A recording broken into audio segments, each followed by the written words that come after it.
السلام عليكم ورحمة الله وبركاته. عاملين ايه؟ يا رب تكونوا بألف خير. معاكم نونا من قناة حياة نونا. النهاردة بقى ايه فيديو جديد من الفيديوهات بتاعتي، ان شاء الله يعجبكم.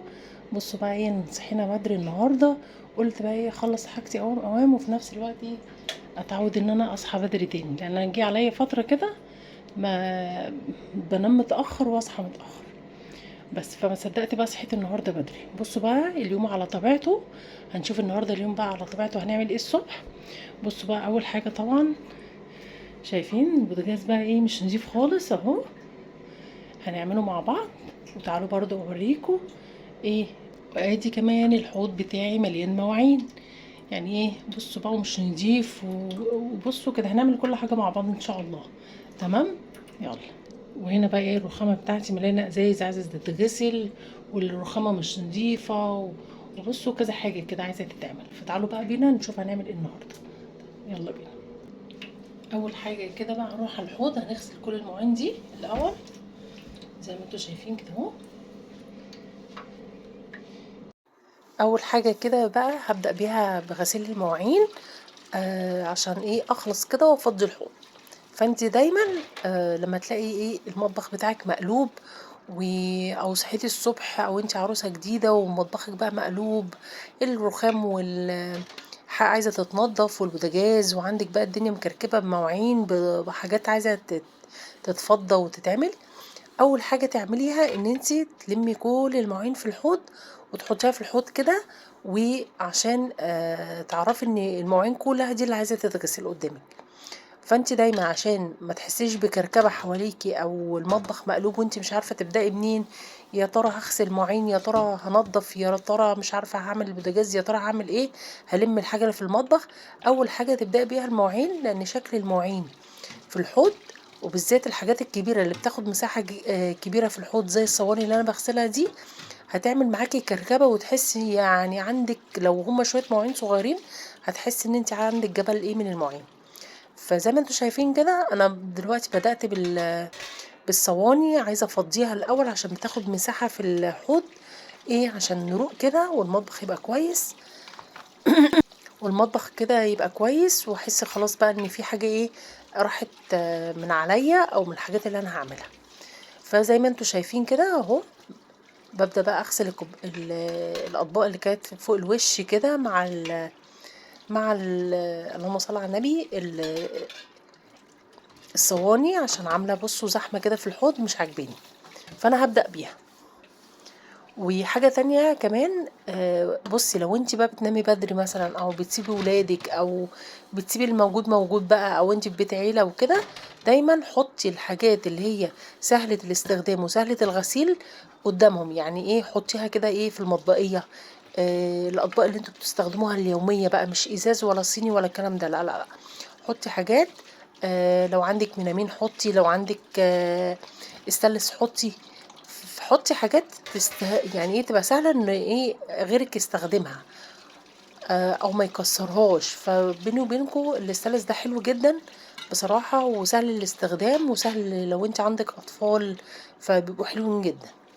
بص انا ما برجحش الاكل في البلاستيك او الميلامين. انا كان عندي يعني ايه ميلامين او ميلامين، وبصراحه اتصرفت فيه، يعني طلع ايه اللي طلع له يعني واستفاد منه. بس انا بصراحه انا ما يعني ما حبيتهوش، فحبيت الاستانلس احسن، سهل كده، وان انت تقدري ايه تستخدميه ويعني اي طفل اي حاجه ممكن يستخدمه وياكل فيه، يحطه في الحوض من غير ما يتكسر والكلام ده. فدايما حطي الحاجات اللي هي سهله الاستخدام في المطبخيه او الحاجات اليوميه اللي انت بتستخدميها. بس كده بصوا بقى شايفين كده ايه، حسيت شويه ان الحوض فضي. فيلا بقى انت لو وصلت لحد هنا حطي لك للفيديو بايديك الحلوه، ولو انت اول مره تشوفي قناتي دوسي اشتراك على اللي هي كلمه اشتراك اللي تحت الفيديو على طول، وفعلي زر الجرس على كلمه الكل عشان يوصلك كل جديد. عشان بقى ايه تفرحوني كده بجد، انتوا بتشجعوني بتعليقاتكم الحلوه، بتشجعوني باللايكات. وفي ناس كتير جدا مش مشتركة في القناة وبتتفرج عليا، فيا ريت تشتركوا في القناة وتفعلوا زر الجرس عشان تدعموني وتفرحوني ونبقى أسرة كده مع بعض. زي ما انتوا شايفين اهو بدأت ايه اجيب المواعين واغسلها اهو. والحمد لله يعني بصوا الواحد مادام ما غسلش المواعين اللي في الحوض بقى بتحس ايه بروقان شويه. بس اهم حاجه يا جماعه تشطفوا المواعين كويس قوي من الصابون السائل، لان طبعا هو مش صحي خالص وبيعمل امراض يعني ايه يعني اعوذ بالله احنا مش يعني مش ناقصين. فربنا يا رب يشفي كل مريض ويعفو عن كل مريض يا رب. بصوا بقى كده اهو تشطفيها كويس. يعني في ناس بصراحة يقولك ايه انتي بتشطفيها هي ناقصة، يعني انتي بتحطيها تحت المية كتير قوي. لا والله بجد انتوا لازم تحطوا المواعين تشطفوها كويس من الصابون، عشان الصابون ده بيسبب امراض وحشة جدا فاحنا غنى عنها. فربنا يا رب يعافينا ويحفظكم ويحفظنا يا رب. اهو زي ما انتوا شايفين كده اهو هبدأ بقى ايه. بصوا اللي بيتفرج عليا هيعرف ان انا مخصصها لكل حاجة ليفة. انا كده شلت ليفة المواعين، ودي ايه بقى الليفة اللي انا بعمل بيها مثلا لو في حاجة سيراميك حاجة جرانيت. فدي حلوة بصراحة ما بتجرحش الحاجة وبتنضفها على طول الصراحة. اللي هي الليفة اللي طالعة شبك منها فيها كده، تحس ان هي استانلس منها فيها كده.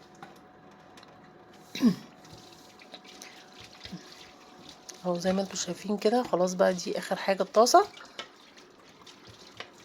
اهو.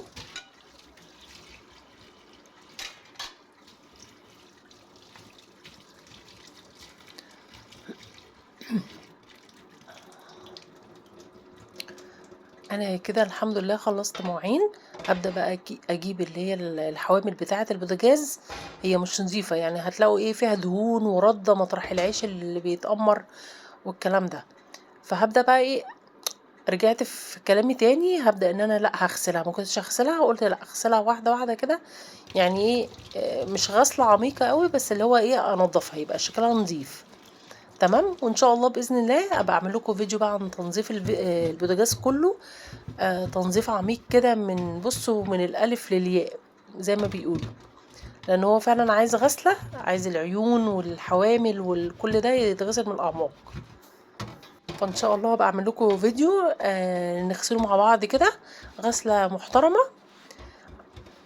وتشوفوا ايه طريقه تنظيفي فيه او طريقه تنظيفي فيه تمام.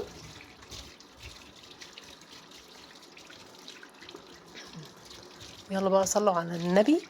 اللهم صل وسلم وبارك على سيدنا محمد وعلى اله واصحابه اجمعين.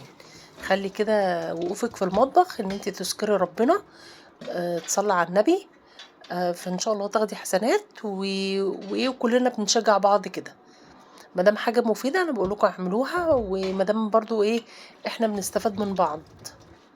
مادام الواحد بيبقى واقف كده في المطبخ مش عارف يعمل ايه، ومادام انت بتعملي الحاجه اذكري الله اهو زي ما انتوا شايفين كده.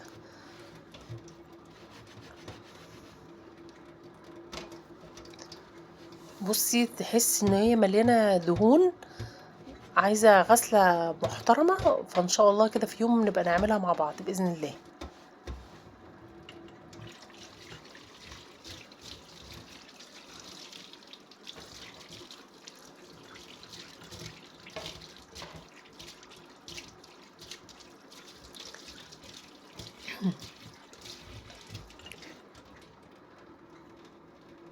بص كده واحده واحده المطبخ بيفضى او الحاجات بتفضى لما انتي تكوني مرتبه افكارك، لما تكوني مرتبه هتعملي ايه. وده اليوم النهارده بقى على طبيعته والله. انا ولا منتجت ولا قصيت ولا اي حاجه، انا يا دوبك حطيت لكم الصوت على الصوره وخلاص.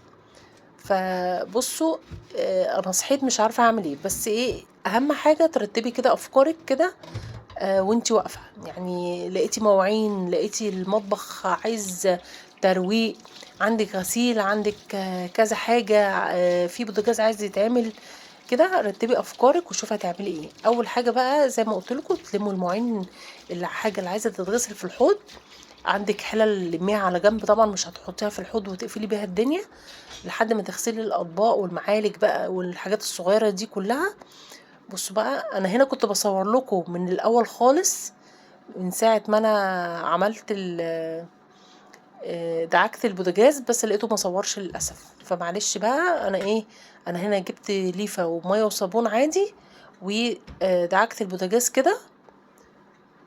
بس دي اللي هي ايه، عارفين اللي هي الغسلة من فوق الوش كده، اللي هي ايه اليومية. لكن البوتاجاز بتاعي بصراحة عايز غسلة كده معتبرة، فان شاء الله نعملها مع بعض. فسامحوني بقى على الحتة اللي اتقطعت دي، فان شاء الله نعملها مع بعض بإذن الله، او في مرة تانية ايه نعمله بقى من الأعماق مع بعض. بعد كده، بعد ما عملته بمية وصابون ودعكته، هجيب بقى اي فوطة بقى عندك طبعا، وايه وبنشف الصابون ده كله اهو زي ما انتم شايفين كده. بصوا، هو استخدامك غير استخدام الغير، يعني انت بايه، انت اللي بتعملي، فانت عارفة انت استخدامك عامل ازاي. بتستخدمي الحاجة بنظافة. يعني انا من نوعية الناس اللي بحب استخدم الحاجة بنظافة، ومن نوعية الناس كمان اللي ما اعرفش اطبخ على بوتاجاز مش نظيف. فممكن في ناس تقول لي ايه، انت طب بتنضفيه ليه وانت الصبح ولسه هتطبخي وهتعملي اكلك والكلام ده؟ لا، انا ما بعرفش اطبخ على البوتاجاز غير ما يكون نظيف. مش مشكلة، ولو اتوسخ يعني بعمله تاني. يعني هي دي يا جماعة خلاص طبيعة في الواحد او طبع في الواحد. ما تقدرش تغيريها بين يوم وليلة. يعني في ناس ممكن الاكل ما يطلعش من ايديها حلو بسبب ان هي ايه، لا، ما البوتاجاز مش نضيف، مش على مزاجها كده، فاهمين؟ زي ما انتم شايفين بقى، حطيت الحوامل اهو، ايه، وخلصنا من البوتاجاز كمان. هنا بقى هجيب بقى ايه اخر حاجة اهو، هجيب بقى بتاعة الصابون اغسلها كمان. دي الليفة دي بتاعة الحوض والتصبين بتاعة الحاجة اهو، زي ما انتم شايفين كده. اي حاجة بقى قدامي انا هدعكها خلاص اهو، زي ما انتم شايفين كده. هبدأ برضو ايه، ان انا ادعك الحاجة اهو، زي ما انتم شايفين كده اهو. هبدأ بقى ايه من فوق كل حاجة هغسلها، عشان الحواف بتاعة الحوض دي بيبقى عليها ردة مطرح المواعين، فلازم تغسليه زي ما انتم شايفين كده اهو.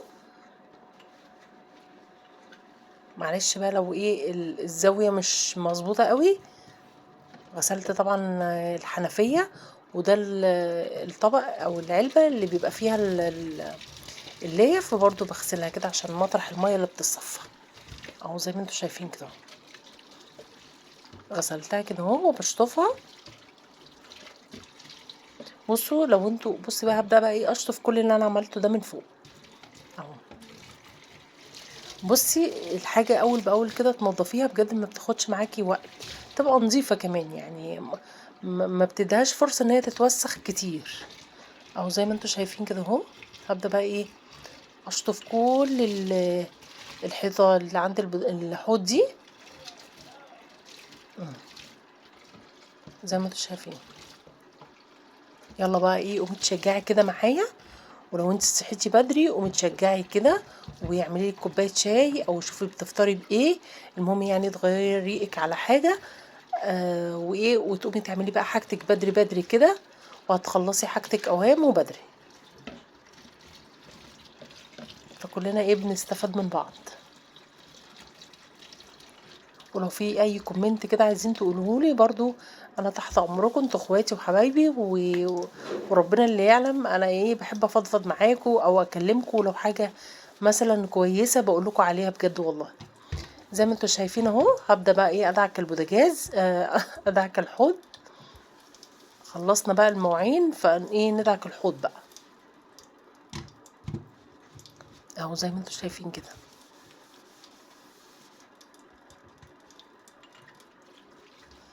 اغسل بقى الليفه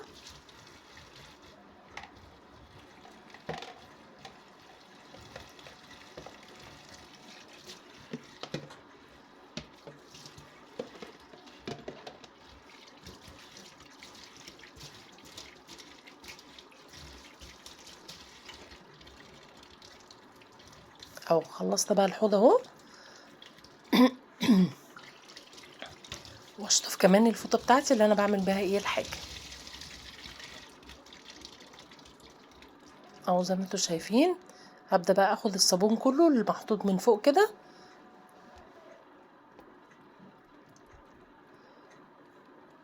معلش بقى الحتة عندي صغيرة، فانا ايه يدوبك بوريكم حتة حتة.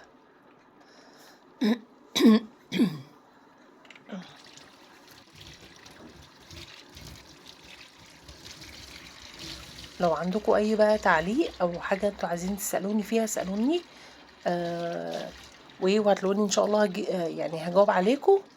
اهو زي ما انتوا شايفين بقى خلصنا اهو.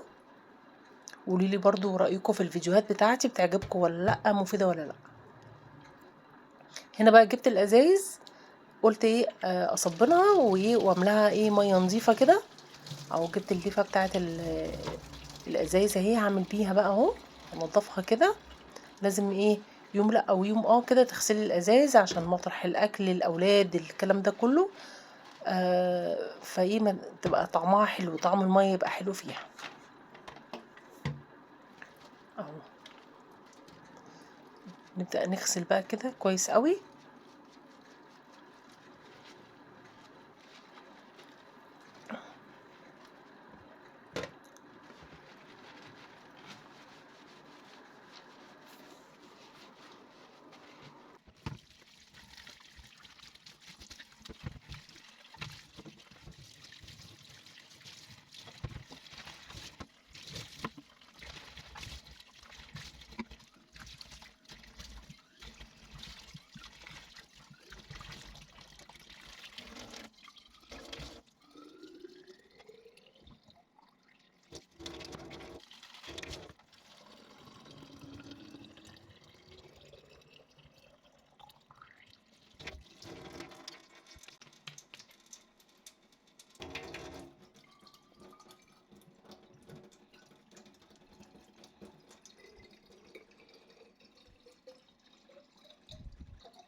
كده بقى انا خلصت الازايز، لقيت ايه مواعين تاني، فقلت ايه اغسلها.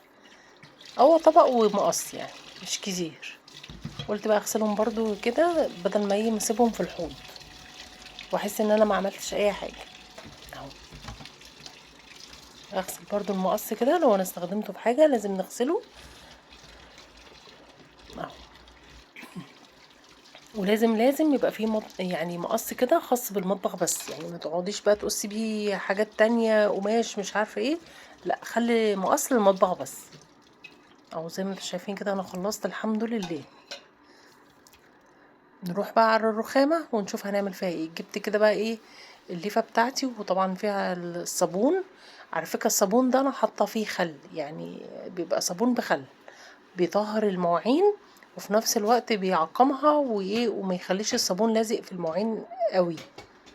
بس ولو انت غسلت بيه اي حاجة بيطلع لو في حاجة زفرة او حاجة ما بيبقاش ليها ريحة زفارة. يعني حتى لو انت استخدمتيه كده على الرخام حلو قوي وبينضف بصراحة. وساعات الرخام بقى بيديلي عليه لبن، بيديلي عليه حاجة، لا هو نظيف، بيخلي الحاجة نظيفة الصراحة. هبدأ بقى ايه، انا صبنت كده الرخامة، هبدأ بقى بالفوطة واشيل كل الصابون ده برضو بالحاجة. او هروح بقى تاني على على الحوض، هشطف الفوطة وايه وارجع امسح تاني.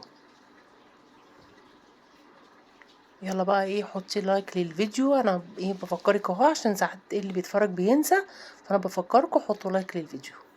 ويا رب الفيديو كده ايه يكون خفيف على قلوبكم واستفدتوا منه اهو زي ما انتم شايفين كده اهو. يلا بقى خلوني ايه سبب كده في استغفاركم، استغفروا ربنا واذكروا الله. وبرضو ايه ابقى اكون سبب كده ان انا شجعتك وقمتي عملتي حاجتك على طول اهو. هكمل بقى ايه الحتة هنا كده اهو زي ما انتم شايفين. بصوا بقى الرخامة ايه رجعت كده تلمع وجميلة اهو. لقيت بقى بتاعت الزيت فاضية، فانا قلت بيه لا احط فيها زيت، بيبقى قرب لي من على الرخامة على طول ان انا احط ايه فيها الحاجة، يعني اخد من الازازة على طول. فانتوا خلوا الخل الزيت الحاجات دي الملح قريبة منكم اهو زي ما انتوا شايفين كده اهو. هبدأ بقى ايه احط الزيت